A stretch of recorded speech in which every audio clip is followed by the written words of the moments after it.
असं काहीतरी आलंय आणि शासन खिचडी देत होते ऐका पण या दोन्ही याच्यात मिक्सअप नको ते पण देणार आपण बघा मुंबईला आतमध्ये होते तर त्यामुळे विचार करून हा निर्णय घ्या आणि द्या मंजुरी. आम्ही कुठल्याही गरीब मुंबईत हा गाजलेला विषय खिचडी घोटाळा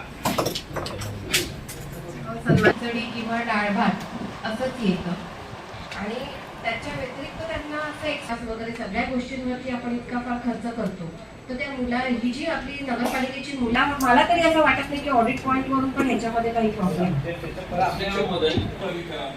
तेवढी खबरदारी तर आपण नक्कीच घेऊ पण त्यांना कुठेतरी असं म्हणजे जसं मी म्हटलं ना की आपण एखादं काही करणार नाही. अध्यक्ष महोदय शाळांचं सर्वेक्षण केलं त्या सर्वेक्षणामध्ये त्यांना जाणवलं की शासनाकडनं जो पोषक आहार येतो त्या पोषक आहाराचा दर्जा आणि मुलांना त्याच्या बाबतीतले अट्रॅक्शन हा कोविडच्या कालावधीमध्ये जे धान्य पुरवलं सॉरी ज्या रुग्णालयांना खिचडी पुरवली ना त्याची त्या पोषण आहारामध्ये आपण ऍडिशनल काहीतरी सबस्टिट्यूट देत असू तर त्याच्यामध्ये कुठलाही ऑडिट पॉईंट किंवा